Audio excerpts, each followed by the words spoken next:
2024 లేదా 25లో డిగ్రీ లేదా బీటెక్ చదివారా? సాఫ్ట్‌వేర్ జాబ్ కోసం ఎదురు చూస్తున్నారా? అయితే కోడ్ జ్ఞాన్ 100 డేస్ కోర్సులో చేరండి, జాబ్ సాధించండి. నమస్కారం మేడం. నమస్తే అమ్మా. మేడం, స్కూల్స్ స్టార్ట్ అయిపోయాయి కానీ బట్ స్టిల్ చాలామంది పేరెంట్స్ కూడా ఒక పిల్లాన్ని స్కూల్లో జాయిన్ చేసేటప్పుడు అంటే కో ఎడ్యుకేషన్ బాగుంటుందా లేదంటే గర్ల్స్ స్కూల్లో జాయిన్ చేస్తే బాగుంటుందా అని ఆలోచిస్తూ ఉంటారు. అసలు ఈ స్కూల్లో ఈ డిఫరెన్సియేషన్ని అంటే అది పాజిటివా నెగిటివా ఎలా ఐడెంటిఫై చేయాలి? నా పిల్లోడికి ఇది బాగుంటుందని ఎలా తెలుసుకోవాలి? సిరి, జనరలీ మనం అందరం బతుకుతున్నది ఉంటున్నది సొసైటీలో. సో ఆడవాళ్ళకు ఒక సొసైటీ, మగవాళ్ళకు ఒక సొసైటీ లేదు కదా. అవును, ఇంటర్డిపెండెంట్, అంతే. కో ఎగ్జిస్టింగ్, ఎస్, కలిసిమెలిసి లైఫ్ అంతా గడపక తప్పదు, ఒకరితో ఒకరికి అవసరం. అవసరం. సో అది ఎక్కడ నేర్చుకుంటారు? స్కూల్ నుంచి. స్కూల్స్ నుంచి, ఎర్లీ స్టేజెస్ నుంచే నేర్చుకుంటారు. సో ఈ ఇద్దరు కలిసి ఉన్న స్కూల్ వాళ్ళకి ఎలా అంటే సోషల్ స్కిల్స్ నేర్పిస్తుంది. ఇప్పుడు మీరు ఒక్క అమ్మాయిలే ఉన్న స్కూల్లో అనుకోండి, వాళ్ళకి అబ్బాయిలు ఎలా బిహేవ్ చేస్తారో తెలియదు. అబ్బాయిలు మాత్రమే ఉన్న స్కూల్ అనుకోండి, అమ్మాయిలు ఎలా బిహేవ్ చేస్తారో తెలియదు. సో మరి రేపు వచ్చిన తర్వాత సొసైటీలో ఒక చోట జాబ్ చేయాలన్నా, నేను పెళ్లి దాకా వెళ్ళట్లేదు, జాబ్ చేయాలంటే ఎలా మాట్లాడాలి, ఎలా మెలగాలి, ఎలా అర్థం చేసుకోవాలి, మ్యాటర్స్. చాలా కన్ఫ్యూషన్స్ ఉంటాయి ఇక్కడ. సో చిన్నప్పటి నుంచి కో ఎడ్యుకేషన్లో ఉంటే అదేం తప్పు కాదు. డిస్ట్రాక్ట్ అయ్యే వాళ్ళు ఎక్కడైనా డిస్ట్రాక్ట్ అవుతారు, బాగా చదివే వాళ్ళు ఎక్కడున్నా చదువుతారు. సో ఇందులో చదివిస్తేనే నా పిల్ల సేఫ్టీగా ఉంటుంది అనడానికి ఏం లేదు, అందులో చదివిస్తేనే నా పిల్లోడు ప్రవరాక్యుల్లా ఉంటాడు అనడానికి లేదు. కాబట్టి కో ఎడ్యుకేషన్ ఈజ్ ఆల్వేస్ గుడ్. దాన్ని ఎందుకంటే మొత్తం ఎక్కడికి వెళ్ళినా కూడా పాత రోజుల్లో అంటే ఓన్లీ అబ్బాయిలే ఉద్యోగ స్థలాల్లో ఉండేవాళ్ళు, ఆఫీసుల్లో. ఇప్పుడు అమ్మాయిలు కూడా ఉంటున్నారు కదా. సో ఒక అమ్మాయితో ఎలా మెలగాలి, ఒక అమ్మాయితో ఎలా మాట్లాడాలి, ఒక అబ్బాయితో ఎలా మాట్లాడాలి, అబ్బాయిలు అసలు ఎట్లా బిహేవ్ చేస్తారు, అమ్మాయిలు ఎలా బిహేవ్ చేస్తారు, ఒక విషయాన్ని అమ్మాయిలు ఎలా ఏ ప్రాస్పెక్టివ్లో ఆలోచిస్తారు, ఒక విషయాన్ని అబ్బాయి ఎలాంటి దాంట్లో రిసీవ్ చేసుకుంటాడు. సో అలాంటివన్నీ తెలియాలి అంటే, ప్లస్ ఇంకొకటి, రేపు కలిసి బ్రతకాలి అనుకున్నప్పుడు కూడా ప్రతి వాళ్ళ ఇంట్లో ఏమవుతుంది, అప్పుడు ఇంట్లో తమ్ముడు చెల్లి అలా ఉంటే పర్వాలేదు. ఒక ఇంట్లో ఇద్దరే అమ్మాయిలు ఉన్నారనుకోండి, వాళ్ళ నాన్న మాత్రమే వాళ్ళ రోల్ మోడల్ అవుతారు. సో నాన్న లాంటి వాడే కావాలి, అది సాధ్యపడదు కదా. అలాగే అమ్మ లాంటి వాళ్ళే కావాలి, అది సాధ్యపడదు కదా. వెన్ మీరు ఈ ప్రపంచంలో ఇలా కో ఎడ్యుకేషన్లో ఉండడం వల్ల ఏమవుతుంది, తెలుసుకుంటారు మనుషుల మనస్తత్వాలు, ఆలోచనలు. ప్లస్ అమ్మాయిలు కూడా చదువుతున్నారు, అమ్మాయిలు కూడా ఎదుగుతున్నారు, లేకపోతే అబ్బాయిల్లో ఈ ఈ ఈ టాలెంట్స్ ఉంటాయి. సో ఇవన్నీ కలిసి మెలిసి నేర్చుకోవడం వల్ల ఏమవుతుందంటే లైఫ్ని అర్థం చేసుకోవడానికి వాళ్ళకి బాగుంటుంది. సో మోస్ట్లీ ఇప్పుడు ఎవరు అంతలాగా ఓన్లీ కో ఎడ్యుకేషన్ లేకుండా ఓన్లీ గర్ల్స్, ఓన్లీ బాయ్స్ అనే స్కూల్స్ చాలా తక్కువ ఉంటున్నాయి. సో ఈ దిశగా ఇంకా ఆలోచించే వాళ్ళు ఉంటే కనుక definitely they have to think that we have to move on with gender differentiation చూడకుండా జెండర్ సెన్సిటైజేషన్ అనేది కూడా తెలియాలి కదా. అంటే ఏ జెండర్ ఎట్లా ఆలోచిస్తుంది, ఎట్లా బిహేవ్ చేస్తుంది, ఆ జెండర్ ఆ సెన్సెస్ కూడా తెలియాలి కదా. కలిసిమెలిసి చదువుకున్నంతలో అందరూ అందరినీ ప్రేమించేరు, అందరూ అందరితో వెళ్ళిపోరు కదా. ఎవరు ఎక్కడ ఎవరితో లింక్ అవుతారో మెంటల్గా వీ డోంట్ నో దట్.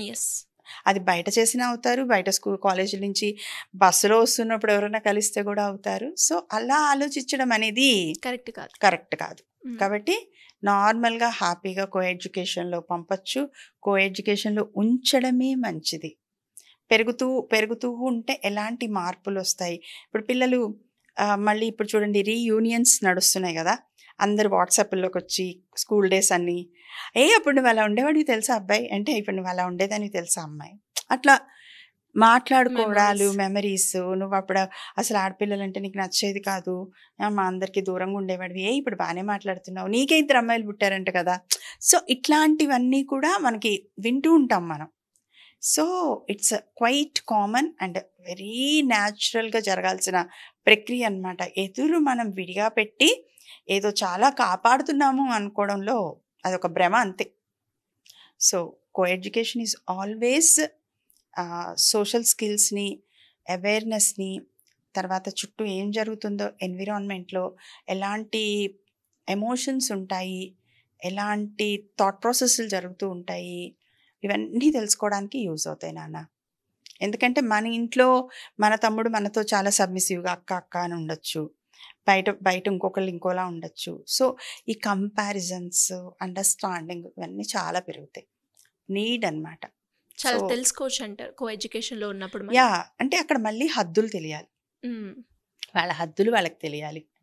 ఎందుకంటే ఇప్పుడు ఏమవుతుందంటే ఎర్లీగా లవ్ లెటర్స్ ఇచ్చుకోవడాలు, ఎర్లీగా ఒకళ్ళంటే ఇష్టం అని చెప్పుకోవడాలు.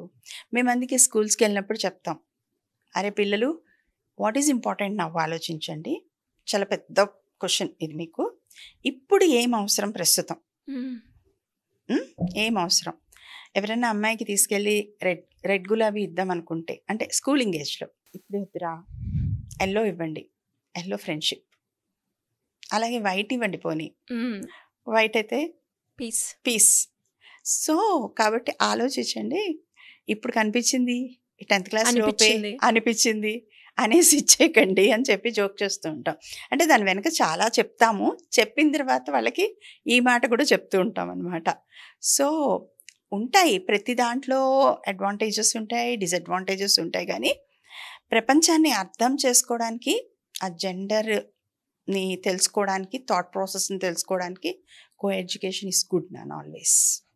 అంటే ఇందులో మనం చాలా నేర్చుకోవడమే ఉంటుంది. అండ్ దాంతోపాటు మనం ఇండివిజువల్గా ఉన్నప్పుడు కేవలం మన వరకు ఎలా ఉంది అని మాత్రమే మనం తెలుసుకోగలుగుతాం. ఓన్లీ గర్ల్స్ కాలేజ్ తీసుకున్నాం అనుకో, కాలేజ్లో ఓన్లీ గర్ల్స్ ఉంటారు, పోనీ లెక్చరర్స్ కూడా గర్ల్సే ఉంటారు. మరి బయటకు వచ్చిన తర్వాత రోడ్డు మీద బాయ్స్ ఉండరా? వీళ్ళ కోసం పడిగాపులుగా అడిచే వాళ్ళు ఉండరా? ఉంటారు కదా. ఎక్కడైనా జరుగుతుంది, జరగాలి అనుకుంటే. కానీ తెలుసుకున్నారనుకోండి, తెలుసుకుంటే మాత్రం మన ఎవరి లిమిట్స్లో వాళ్ళు, ఎవరి పరిధిలో వాళ్ళు చక్కగా ఉన్నారనుకోండి, అప్పుడు పర్సనల్ గ్రోత్ బాగుంటుంది వాళ్ళకి. అలాగే అర్థం చేసుకోవడం బాగుంటుంది. రేపు అసలు ఫ్యామిలీలో కానీ, జాబుల్లో కానీ ఎంటర్ అయిన చోట, ప్రతి చోట బాయ్స్ అండ్ గర్ల్స్ ఉంటారు. So this is the world. నువ్వు సగం, నేను సగం, మనం ఇద్దరం కలిస్తేనే మొత్తం. కాబట్టి ఇది ఎక్కడైనా ఉంటుంది. చిన్నప్పటి నుంచి అనుకోండి, అప్పుడు స్పెషల్గా చూడడం అనేది ఉండదు, కామన్ జనరల్ అయిపోతుంది. సో చాలా స్పెషల్గా, కొత్తగా మెలికలు తిరిగిపోవడం, లేకపోతే వీళ్ళు ఏదో ఫీల్ అయిపోవడం, ఇవి ఏమీ లేకుండా హ్యాపీగా ఇట్స్ క్యాజువల్ అండ్ నార్మల్ లాగా నడుస్తుంది అనమాట. దాని అంత తీసుకోవడం కూడా ఉండదు. ఎప్పుడైతే సపరేట్ చేస్తే కొత్త ఆలోచనలు, ఏదైనా అటు చూడకు, అటు వెళ్ళకు అంటే అటే చూస్తాం మనం.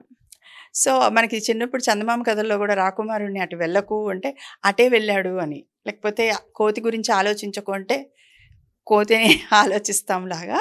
సో ఏది వద్దంటే అది చేస్తాం. దాన్ని ఈజీగా, క్యాజువల్గా, చాలా నార్మల్గా చూస్తే everything will be fine. Thank you ma'am. Thank you so much. Welcome Siri. Suman టీవీలో మీ పర్సనల్ అండ్ బిజినెస్ ప్రమోషన్స్ కోసం కింది నెంబర్కి కాంటాక్ట్ చేయండి.